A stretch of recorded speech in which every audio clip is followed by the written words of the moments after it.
Welcome to Taking It to the Streets. I'm your host, Andy Goldman from sunny St. Pete, Florida. This is the show where we take it to the streets, knowing if we don't, the streets will take it to us.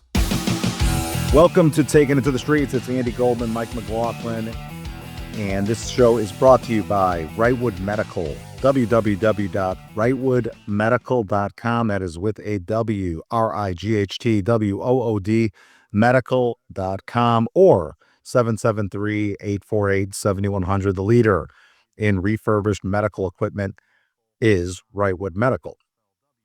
All right, Mike, what a week. We've got a lot to unpack. First, I will begin by saying that I'm just coming back today from New York City. Spent a couple of days in the Big Apple. Had dinner with friend of the program, Rich Beam, on Sunday night. Took in the Giants Kansas City game with him. I'm sorry to hear. Had some dinner. Sit through that. Folks, I know we want to have Rich on the program. We'll see if we can get him. He's absolutely swamped before the Ryder Cup, which he's covering really on behalf of Sky Sports and covering it for Europe. I'll give you a little bit of the tidbit of our dinner as far as his comments about the Ryder Cup. There's really nothing insiderish about this at all. Let's just make it clear. Rich thinks this is a very live European squad. It's just as simple as that. Rich has been always stone cold hot on this program, like to an amazing level. And hopefully he can come on the program and explain the intricacies of why the European is such a live team versus the Americans. You know about the Ryder Cup, the last 20 years, or more like 40 years, it's really been home field advantage wins. It's really been home field advantages. That's why you see the point spread for the Ryder Cup is America minus 165, minus 185, and Europe plus 165. That's super generous for Europe. But it's really been a dominant since the miracle at Medina where the Euros came back. It's really been home field wins. They're going to do it at Bethpage Black in Long Island. But I really wish Rich can come on and articulate it. There's a life on tour that these Euros have to withstand. There's a life of being the second-class citizen. There's a life of really being household names in European countries and being who's that. But they play on tour. They're legit studs. And this is a quote. He said, honestly, to them, to the European team, the Ryder Cup is second to winning a major. That's how big it is. So there's no but in that sentence. It is huge to the Euro team. They're going to go all out. You know, the American team, let's face it, it's not second to winning a major. It's not. They're going to get home field advantage. Americans have an amazing team.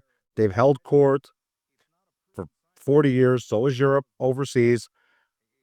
We'll see. This is a Bombers track, Bethpage Black. Bombers apply only.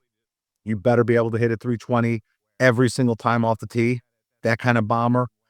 And let the cards flow where the cards will flow. Hopefully we'll have Rich on to take it to the streets just a step further as far as what we're going to see this weekend at Bethpage Black. Turn the page with our buddy Mike McLaughlin, who has nudged himself in front of me. Neither of us really have hit our stride yet. Mike is... I was looking for my backward hat. Exactly. Before we get to Mike's things that he learned, Mike, I just love this week in the NFL so much because, as Bill Belichick used to always say, there are three aspects to the game of football: offense, defense, and we got to see special teams. If you like your special teams, folks, this was the weekend, I think, of my whole life. I've never seen it where it's affected the point spreads. We love to talk spreads on this show.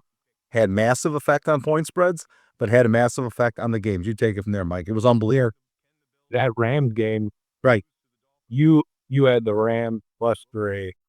You're down 2 points, or were they down 2 or 1? You're lining up for a field goal. you're counting, you're trying to cash out already because you're like, I've won the bet. And then to have Jordan Davis block it and then big man rumble for a touchdown and no reason to do it. I mean, the game would have been over if you just slid, but you're not gonna tell a 6'6", 336-pound guy whether he could score or not. So that one was unbelievable. I think there were 9 defensive and special teams touchdowns on Sunday, and I think that's the most they said since 2020. So I mean, in the Bucks game, Bucks controlled it, but sort of were wilting in the heat in the second half, and Will McDonald just jumped over our offensive lineman. It was one of the more athletic plays I've ever seen, and I thought for sure they were going to lose, but we know the cardiac kids survive. I mean, Baker is, if he's not the MVP, I'm not sure who is right now. Again, it's 3 weeks into the season, and they could just as easily be 0-3 as they are sitting at 3-0. But I mean, he's willed them to victory. I mean, it's been incredible. I was going to say it was 14-2 again. You knew who the winner was going to be. No, Mike. No, I'm going to take you to task on that. That is false. I'm basing it on the numbers we did it on. Okay, we could go through it right now. I was going to say this. First off, I categorically disagree with you on this topic. Okay, there are key numbers in sports betting, Mike. Okay, how much do you know how much a game ends on 3, 7, and 6 cumulatively? What would you guess? I don't care. Okay, if you don't, but I do. So we'll just, for the purpose of the argument, I just want to say one thing. My dad is wrong. I'm basing it on the numbers that you sent me on Tuesday. They were 14-2. You can look up every single one of them. Buffalo. Yep. One game did not. Yeah, Buffalo did not. Hold on. Buffalo did not cover and won the game. Won the game. That's one of them.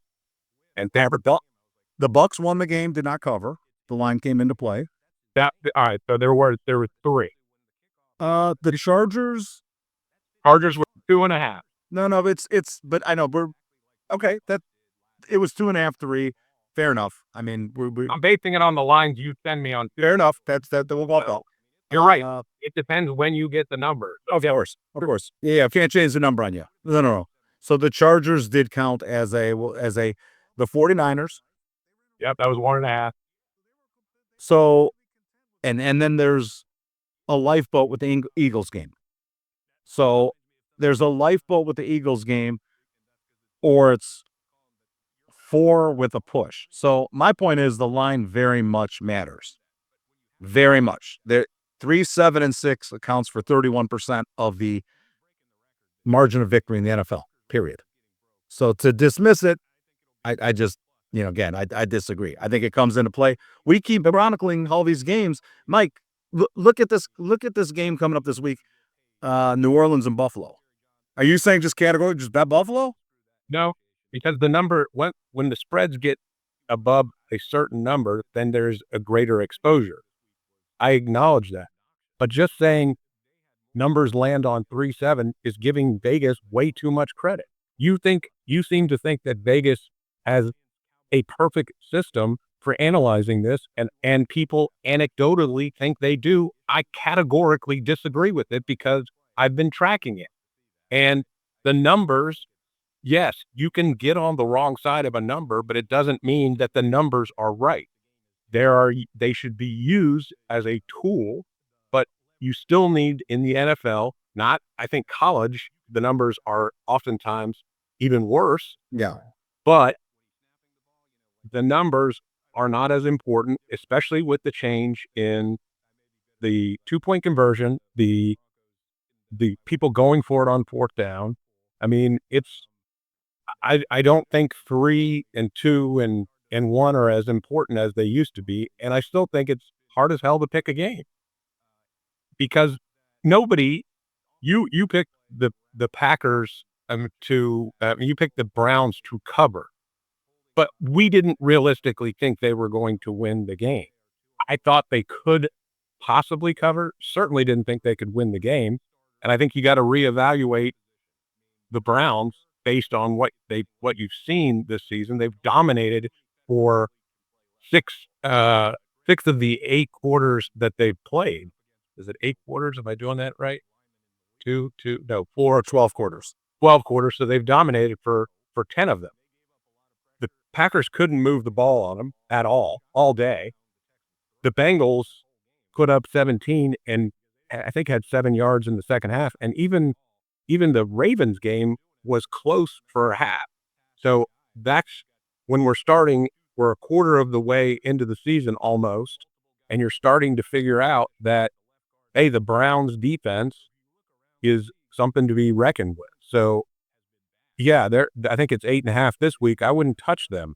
And that's against a much better offense than the Packers with the Lions. But yeah, I just I don't I think if you get bogged down and thinking that the spread is correct, it's first thing you need to do is determine if you're going to win. If there's a 16.5 point spread like there is with Buffalo, no, I'm not going to.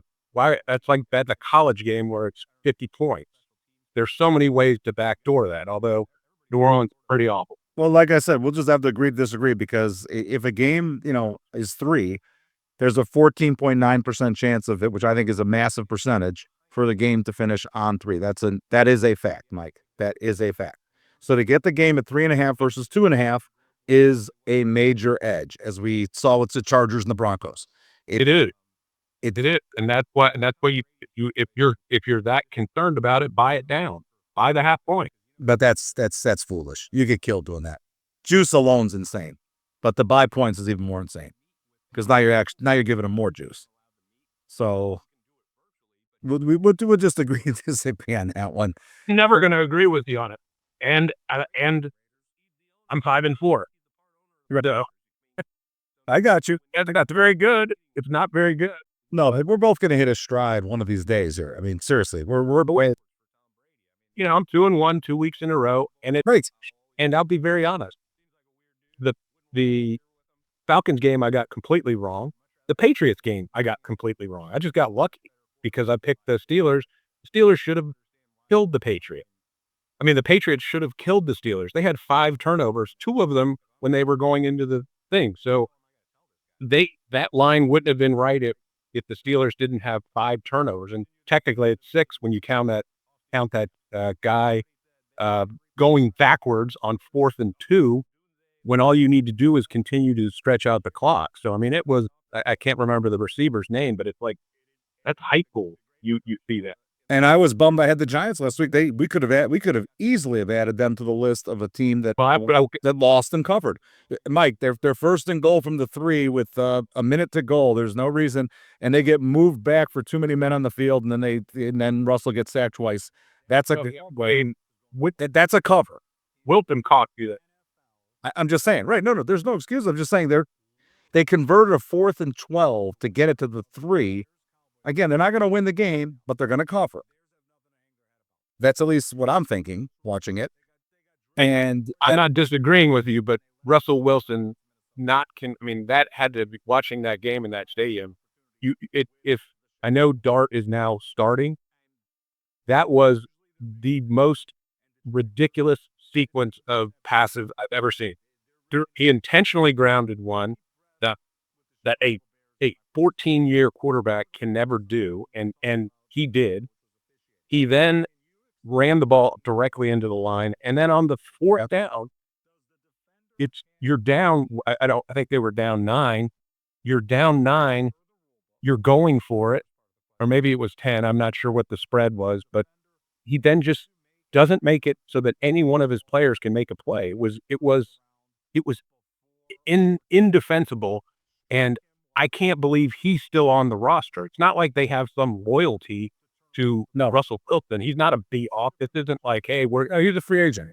This is a 1-year thing, and he bounced around, and I mean, that was gutless, in my opinion. Yep. And not just because you didn't cover it. No, of course not. I mean, trust me, I feel terribly for people that had the Rams. I really do. I'm not that big of a cynic and I despise someone that would laugh on someone that's why I absolutely one of the worst and I know it was probably on it, but I swear I will run to my remote control and turn it. I find it so incredibly unfunny and in almost poor taste. It really is when Scott Van Pelt does Oh, that bad on beat. bad beats. Yeah. That's like saying tough bankruptcy, tough foreclosure. Let's have a ha ha about that. You've clearly never had a bad beat if you're laughing about it. So that would be my when Scott comes on this podcast. That's what I'm going to say is you've clearly never experienced one because you wouldn't be laughing. And the Rams one is uh, like a tearjerker movie. I mean, it was to know that people had the Rams is just, and he's got to go down, but I understand he's not going to go down in the open field. It's his one chance to score a touchdown. Yes. Would the higher IQ play have been to go down? Yes. Is the lower IQ thing to run it in and potentially get stripped? Yes. Everything went wrong if you're holding Ram, but there's surely nothing funny about it. At least I don't think it's funny. So, what are the things you've learned last week from the NFL? Well, I will say, uh, in talking about, looking back on, I'd mentioned Baker Mayfield. Mhm. Can you think of a worse decision in Cleveland football history than listening to OBJ and his big mouth father? When they got rid of Baker because he had a bum shoulder, they traded him to Carolina. When's the last time OBJ has been relevant in this league? I mean, 2018, maybe? I mean, the guy has been he if you talk about a person who has lived off one catch and is considered to be one of the greatest receivers, the guy was a decent wide receiver who had 1 or 2 good years. That doesn't make you a great wide receiver, and you're taking advice from him and Harold Landry? Not Harold Landry, Landry, the other Landry from LSU. Jarvis. Yeah, and it's like they then make that trade to acquire Deshaun Watson. How's that working out for you? So, I mean, it's insane the decisions that went into getting rid of him, and I admit that I was a Baker skeptic when he came here and if you weren't a Baker skeptic, you obviously hadn't watched him play in Carolina and, he had one good game in Los Angeles, but to expect him to have done as well as he has, I mean, it's unbelievable. I thought, that the Bears looked very good. My only concern is whether or not they're getting the Eberflus bump is what I'm calling it, because he, what in the world did Jerry Jones see watching that Bears team being coached the last 3 years that said, "I want this guy to be my defensive coordinator"? They point to what he did. They point to what he did at Indy, which was a very good defense he coached at Indy. That's what got him the Chicago job. Nothing would point to it in Chicago, of course. They're an abyss. But Mike, we've talked about this. We talked about last week. The coaches fraternity is only second to the referee fraternity that nobody talks about, and he's just not a good coach. Period. But why is Dennis Allen still working? Why is Dennis Allen coaching the Chicago Bears? When was his era of being like Buddy Ryan? The way he gets jobs. Well, and it's, then you look at somebody like the problem is it's twofold. If you're a good defensive coach, there's a very good chance you're gonna become a head coach, although the league still steers towards offensive coaches. But if you look at who the good ones are, you know, Bolts, and Harbaugh and guys like that. So the guy and the next guy up is Minter from the Chargers. He's going to be the hot new candidate, I think, coming into the next season because what the Chargers are doing on defense is impressive. But like with Mac being out. I watched that Monday Nighter game, and when can we get Shepard's name going? That defensive coordinator from Detroit. I mean, the way they were getting to the ball, they were flying all over the place in a very tough spot, and to punch it out of Henry's hands when the lights were the brightest, I think he's Scott, a potential guy. I thought their I thought that their offense looked great. I thought their defense looked even better. I mean, I think they had 7 7 sacks on Lamar Jackson.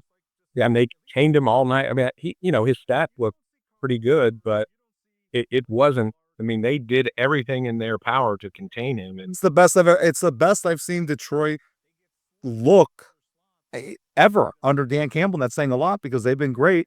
I've always been a detractor of them because they haven't won a big game. But, you know, they're a team that seems to understand that when it's 4th and 2 from the goal, you have got to run something of a backyard trick play to score the touchdown. It seems like that's a very novel concept, easy to understand.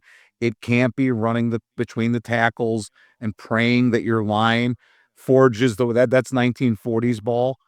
You've got to be able to run the pitch to Gibbs, everybody bites, and then he pitches to St. Brown and he walks in. That's the play. But they've drafted that culture. They've drafted those kinds of guys to be able to pull that play off. And that play does not grow on trees, but you got to have it in today's NFL. the 4th and 1 they called at with 2 minutes to go, when they're on the barely the plus side of the field, and they run a pass to Amon Brown. I mean, that's I know I know you don't like Detroit's culture, but Dan Campbell has built a culture there. There's no getting around that. That team is built in his mold, and outside of injuries last year, that was one of the best teams. And I understand they got smoked by Green Bay, and I think they've kind of gotten back to themselves in these last 2 weeks, and I think they're starting to be. They've announced that they're one of the teams to pay attention. Yeah, definitely. So go on. What else did we need to learn in the NFL? Well, the we already covered the special teams, so I just thought that all of the plays that people were making on it was just crazy that happened. Michael Penix, you probably didn't watch much of the game, because there's no reason to. It was one of the worst games I've ever seen. It was I mean, Carolina had 224 yards of offense and won 30 to nothing. Atlanta did not get the ball to at Carolina's 30-yard line the entire game.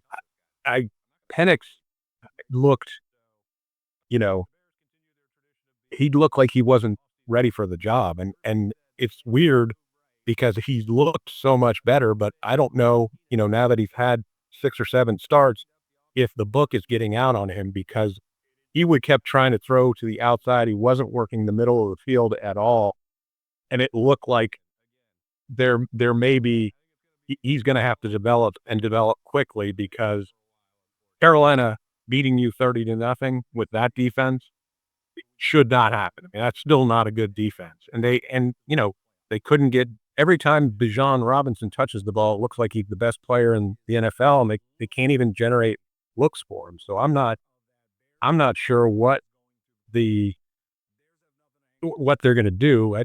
Kirk Cousins isn't the answer, but, if Penix doesn't develop quickly, and we're asking him a lot. He hadn't even played a full year, but I can't be harsh on JJ McCarthy and not be harsh on Michael Penix.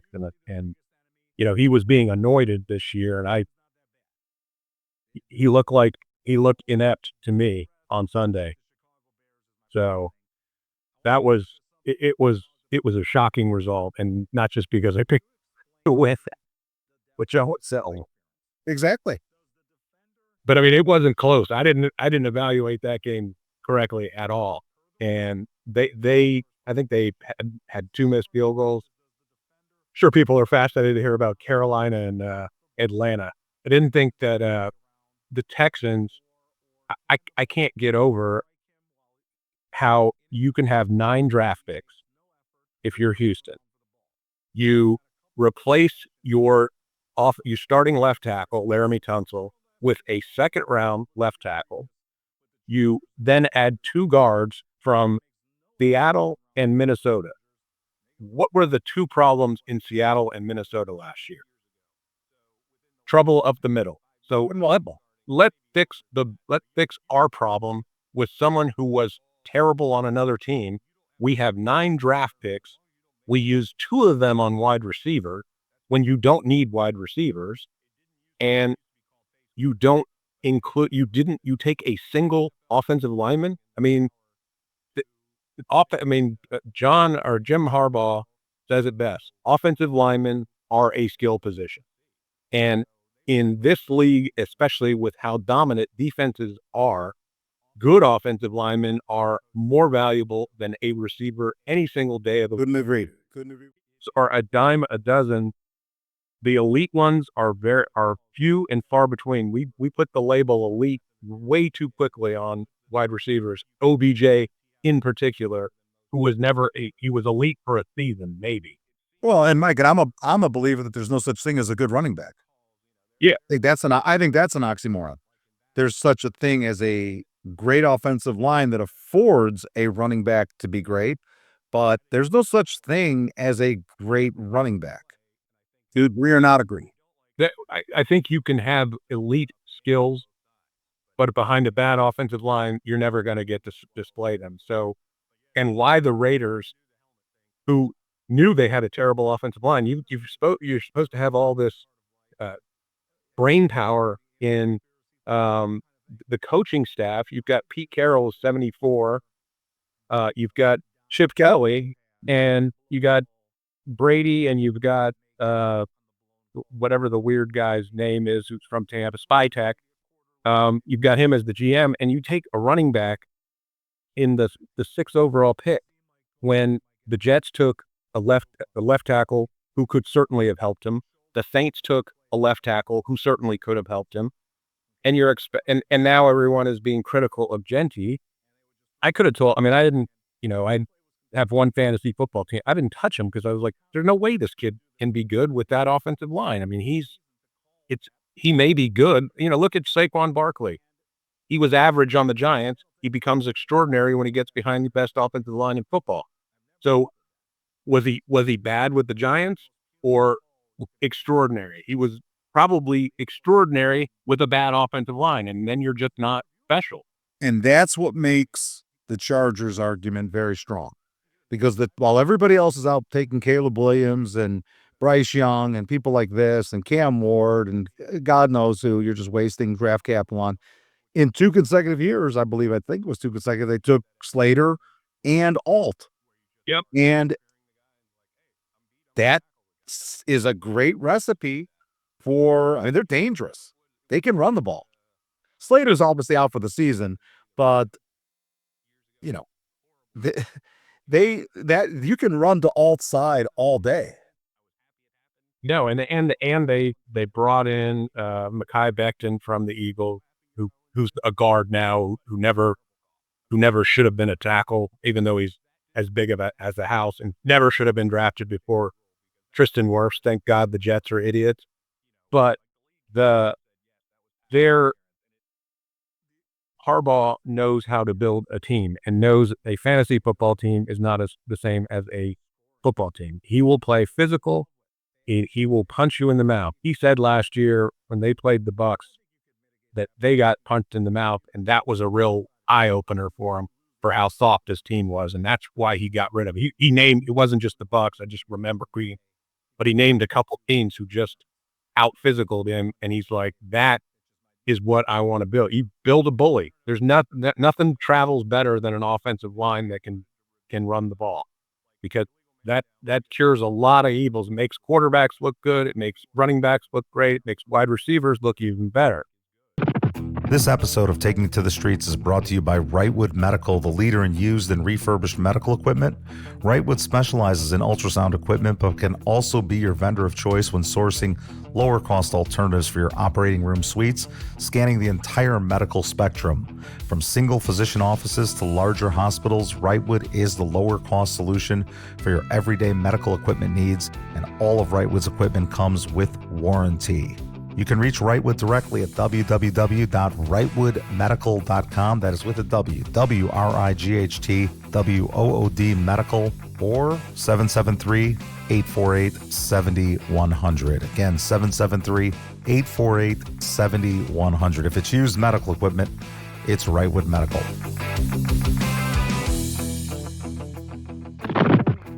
Yeah, I mean, Mike, if I put Jahmyr Gibbs on Oakland, there's nothing. He's not going to do. He's going to have a 3-yard per carry average. No.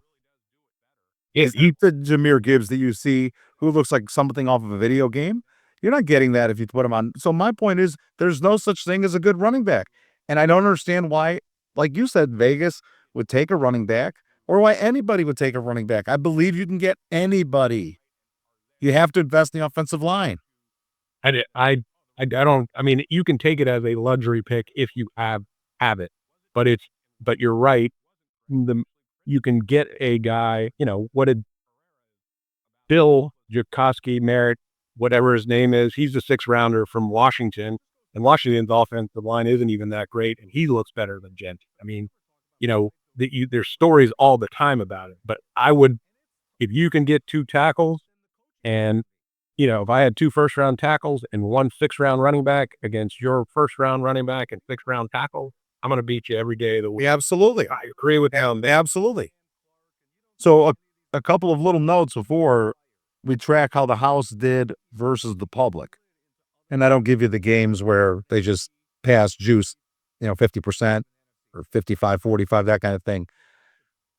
House had a good week. The judgment goes towards the house. The public was right with the Chiefs carrying 67% of the money and the Cardinals carrying 67% of the money. It's very interesting to me where Joe Public seems to find himself. And I'm assuming that people got the 1.5. They might have gotten 1 and walked away with a push. So that is a very shaky judgment towards the public. Now, where did the public get killed?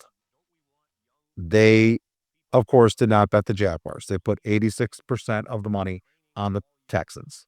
Disaster.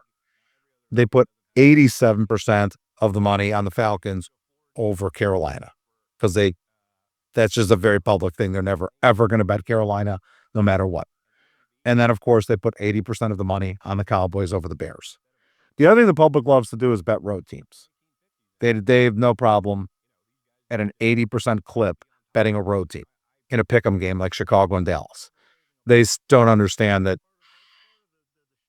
traditionally there's a 3-point edge to the home team, which has been reduced by Bill Walters, who I would use as the encyclopedic master, to 2 points of late. But that is still a huge advantage. And to just to ever take the away team and lay points is a square move. Yes, Mike? Can be. I mean, like the Rams is not a home field advantage oftentimes. If the Rams are playing another team on the road, I mean, at home, it's not always. I mean, there are certain stadiums where. Well, you mean the Chargers? You mean the Chargers? Yeah, the Chargers. The Chargers historically in this new stadium, once they moved to LA, that was almost never a home field advantage. Yeah, but the Bears Mike, the Bears is a legit home field. Yeah. That's a legit home field. I wouldn't have touched that game with a 10-foot pole because I didn't know what I was getting with the Bears, and I know what I'm getting with Dallas's defense. So it's off. I mean, exactly. Russell Wilson threw for 450 yards. The same guy you saw run those 4 consecutive plays. I mean, he should have walked off the field like you hit a hole in one. Hey, I mastered the sport. I'm done. That's what I'm going to do whenever I hit one, and that'll never happen. But right. All right, so go ahead. Give me your 3 plays this week. All right, so I'm on the Seahawks again. I think we've got it down as pick'em against the Cardinals. I know it's on the road. James Conner got hurt. Looked like he put his ankle on the wrong way, which is never good. It was the same kind of injury as what Godwin had last year. So they're going to be bringing in Trey Benson, who's a rookie out of Florida State, and not a rookie, second-year guy. He's a good back, but Connor is sort of the heart and soul of that team. And if we're now converting to looking to Kyler Murray as the leader, I'm going to short Kyler whenever I can, and all puns intended. That'd be the Seahawks defense, the their coach, what they've got going is confusing the hell out of people. I said it last week when they played the Steelers. Aaron Rodgers looked like he did not understand what he was seeing. Like the Sam Darnold, I'm seeing ghosts. That's what it looked like. Tyler he will have his defense disciplined to keep Kyler in the pocket. In order to control Kyler, you have to keep him with the guards in front of him. So he's got to step up into the pocket and then he can't see anything. And they will have him contained. And so at a pick'em, I'm taking the Seahawks. It's a Thursday night game. It's a short week. I don't like those, but I didn't really love any of the other picks that I was going to take. And I mean, we're also probably getting the Seahawks, buying high a little on the Seahawks because they embarrassed the Saints. I mean, that was the one game I evaluated correctly. I mean, it was 21-0 before You could blink. in the first quarter, and they had the largest lead they've had since like 2005. Yeah. So I like the Seahawks against them because I will say it till I'm red in the face. Do not trust Kyler Murray ever. He is not to be trusted in any situation. What has he ever won? I understand he was a winner in high school, didn't win it. Oklahoma, he didn't win it. I think he was just Oklahoma. Did he go to USD or is that? No, that's Williams. He's a hell of an athlete, but I don't think the guy does what it takes to be a winning quarterback. And I think his height is a huge problem. Well, question before you go on.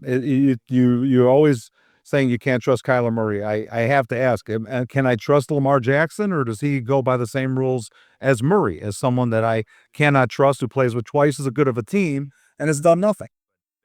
Well, I trust Lamar a hell of a lot more, and I trust because he's put up MVP caliber seasons. He's improved every year. But it doesn't work in the postseason. Well, we're not picking in the postseason. He's snake bit, and I think that team plays tight and now sort of has the reputation. But I trust Lamar a hell of a lot more than I trust Kyler Murray. If I've done anything, had to ask. You can certainly make the argument because their postseason. I mean, Josh Allen hadn't won anything either, and I don't know that we can trust him. So. But in the regular season, those are two of the best quarterbacks, and I'm going to rely on them. And that's why I am actually taking the Ravens -2.5 against the Chiefs. So I'm a man of many hats that I'm willing to support Lamar and demolish Kyler. But okay, Derrick Henry's fumbles are becoming an issue. Yeah, but I mean they absolutely, if he holds on to the ball, they win both those games. Yes, they do. I'm a huge Henry fan, and yeah, he single-handedly lost both those games for them. Those are not Lamar losses. Lamar had a horrible game last night, getting sacked. It's a total credit to Shepard's defense with Detroit, but when the rubber met the road, it was all about Henry fumbling the ball. I mean, yeah, they could have survived the sacks that Jackson took last night if not for Henry. Yeah, and like I said, I'm you could see how distraught he was. I mean, you don't see he is not even a guy that is a big emotion guy, and you see him doing that, you knew he felt like he cost his team the game. So I think we're going to get vintage Derrick Henry on Sunday. I don't think the Chiefs can stop him. I still think the Chiefs are one-dimensional. You can run the ball on Baltimore. I will say that. Detroit very clearly showed that. You can run the ball if you can run the ball.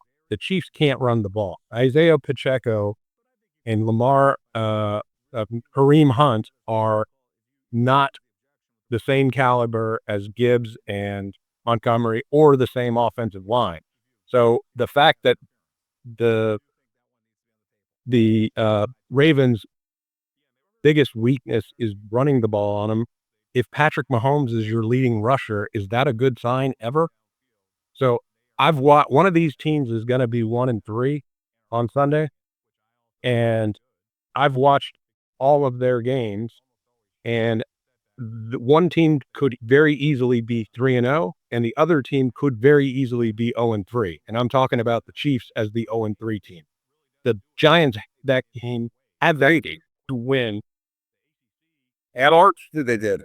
Dart or Winston put them in a much better position to win that game, and I cannot for the life of me understand what the obsession is with Russell Wilson if we've now had, like I said, that he looked great until he didn't look great in the Giants game. I mean, in the Cowboys game, and then he still cost them the game, and I'm like, I don't get it. So No, and Kansas City is a team that's all out to play 60 minutes and barely get out alive at the Meadowlands.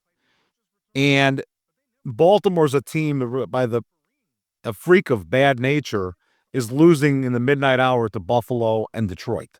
They are different teams. They are absolutely different teams. That's a bad performance yesterday by Baltimore, and they still put up 30. Okay, I agree with you, Mike. I mean, these are totally different teams in different places.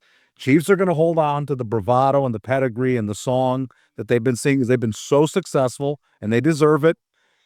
But the line is what's really makes me uncomfortable. I know, again, you don't believe in the point spreads. But under 3, hey, I'm making progress. Right, but them, I really do think that the House is sending a very stern message to those that will listen, is that the amount of home field advantage at Arrowhead in that spot is going to be unbelievable. Unbelievable. Now, again, the public doesn't understand home field, doesn't factor into 2.5, and I'd say at Arrowhead it's pushing 3. So you're giving KC a very generous number there by making them a home dog at Arrowhead. That's just my 2 cents in that game. I'll take the team that has averaged 30 points versus the team that is painful to watch get to 20 every week. So I just don't think the line's right. So that's why I'm taking the Ravens. Okay. The last game, I'm going on the road again, and I am nothing if not committed to winning. I am taking the Eagles over the Bucks. It's 3.5. I know the half point is going to be problematic. Worse is hopefully coming back, but if you really look at who the Bucks have played versus who the Eagles have played, the level of talent is not the same. I am excited that they're 3-0, but they have beaten a team in Atlanta who just lost 30-0 to the Carolina Panthers, and they struggled to beat them. They are playing, so their combined records are 1-8 of the teams they've beat. So they're 3-0, and their opponents are 1-8. The Eagles have beaten the Chiefs, who, I don't think highly of. The Rams came back against the Rams legitimately. Now, the Rams still should have won the game, but they came back, and that was a hell of a wake-up call. And then the Giants, the Cowboys, who I don't take seriously at all in any situation. But Mike Evans is going to be out again for a few weeks. Their offensive line, they called, I think, 200 yards in penalties against a decent Jets defensive line. The Eagles' defensive line is much better. I think that the best thing going for the Bucks is the heat. It was 130 degrees on the field. It was outrageous. I mean, I went to the USF game the day before, and I was like, this is awful. So, but they wilted in the heat. The Bucks did. Yeah, that second half, they were gassed. So the Eagles, the heat will play a factor, but I just can't see this defense. And Bucks traditionally have done well against the Eagles. They rise up, but I'm concerned for Baker because he's banged up, and I'm concerned that this Eagles team is gonna hunt.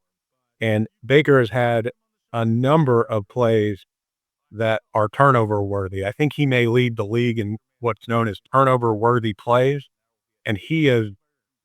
We're playing with house money. So at 3-0, being 3-1 at the quarter mark, that's a win.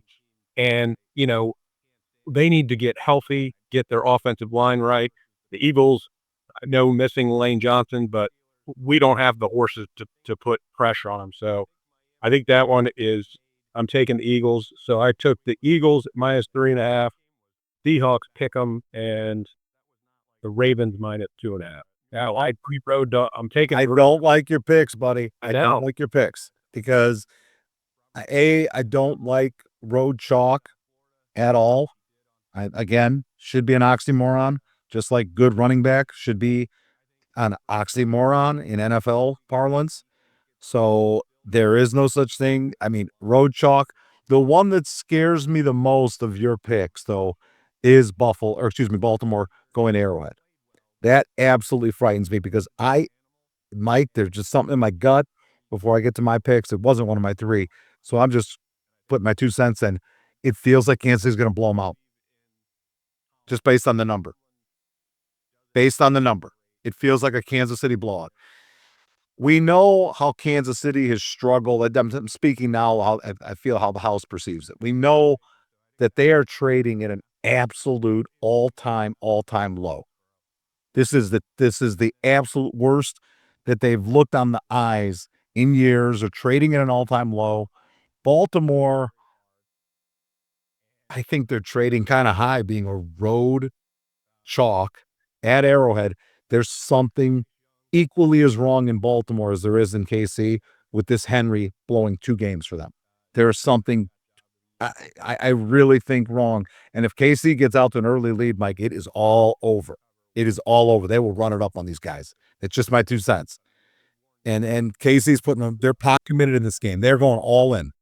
Who on Kansas City are you afraid of?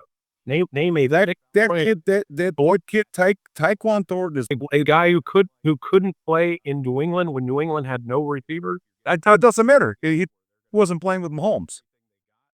He looked great. He looked great in the Giants game. I mean, he looked like that's just the one that would scare me the most. The other ones would scare me as well, but just my 2 cents. Mike is 5-4 going into this week. I am 4-5. First one I will take will be Vegas. Pick 'em over the Bears. You can see how impressed Vegas, the house was with the Bears blowout of Dallas. They have made them a pick 'em with 75% of the money coming in on the Bears right now, currently. So they were wildly impressed with what the Bears did against Eberflus's defense at home. And if you don't know that I'm being sarcastic, then look up that word. Second one, Carolina, plus 5.5 over New England. I think there's a built-in narrative in the NFL that, and I just linked these teams together because of their massive trade they made together, Chicago and Carolina. We forget about the trade for whatever reason. But there's a narrative that the Bears are better than Carolina. Would you agree? That there's somebody in the powers that be in New York is and what it means in English is they're dying for the Bears to be relevant. They're dying for Chicago to be a playoff team. They're dying to have that media market be relevant. And they could care less about the Carolina media market. That's what that means. They're the same team. Period. End of story. Same talent, same everything. One team's getting 5.5. If New England's that good of a chalk, then they should be laying 6. They shouldn't be giving a dead number 5.5. which is what they are. I wish it was 6. It's 5.5. Who knows what it'll be Sunday, but I'll take Carolina on the grounds that I think they're the same team as the Bears, and I think New England's trading crazy hot. Here's the one that a team that's trading all-time high. I'm embarrassed to have this one come off my lips, but I'm going to roll with it, is Indy, plus 3.5 against the Rams. They're trading as high as Kansas City's trading low. So if you look at this stuff like stock, like I do, you're buying Indy super high there. Vegas obviously not impressed with them by giving them the 3.5. Something tells me the Indy story is beginning and not ending. So I don't know where you fall now, Mike. I just think there's something brewing there. I watched them in that Tennessee game. People will, of course, discount it because it was Tennessee. They were live. Very interesting team. Well, if you compare two teams that the two teams that are the teams that Indianapolis has played, the one most comparable to them would be the Broncos. And the Broncos should have beat them, but it was a close game. But it was also at home, and the Broncos' offense isn't anywhere near as good as the Rams' offense. The Rams' defense is legit, especially their front four. But if they can't, and they kind of shut down Saquon Barkley, and Jonathan Taylor is playing better than Saquon Barkley right now. But that would be the only thing that scares me. And Daniel Jones, somebody's going to figure out there's a lot of bootlegs going on, and he's going to get solved real quickly or injured because we know he's made of glass. And then you have an Anthony Richardson problem. Who do you like more or less? Vegas, Carolina? The Carolina one I like more because I don't think New England is very good, but I also, I don't know. I'm not sure what I saw last week with Carolina. The Raiders, they're going to move the ball, Dan, the Bears. Yeah, but their offensive line, the Bears can at least get after them, and they can stop the run. Geno will put the ball up, and Geno's playing well, but that game is probably one that the Bears can win, but I do see it as a game they probably won't, just because they're maybe riding a little too high after playing a terrible Dallas team. I think Dallas, so do I, is starting to teach us don't trust anything you see after you play Dallas. So it's a Dallas fade. It's a really Dallas fade. The Eberflus Bump. I love it. Okay, folks. So I can't tell you yes, no, whether Beamer's going to make it over to taking it to the streets. He might before the Ryder Cup. We hope he does. And if he does, then we'll do a podcast and we'll get it out. We'll break down the upcoming Ryder Cup at Bethpage Black. Enjoy it. Mike, until we meet again next week. Yeah, How to get these numbers up from, again, if you're following us, folks, because I know you are out there, I am 4-5. Full disclosure, full transparency, rewind the tape, nothing to be proud of. ATS against the spread. Mike is 5-4. Where? We got to get that. Absolutely. We will see you next week on Taking It to the Street.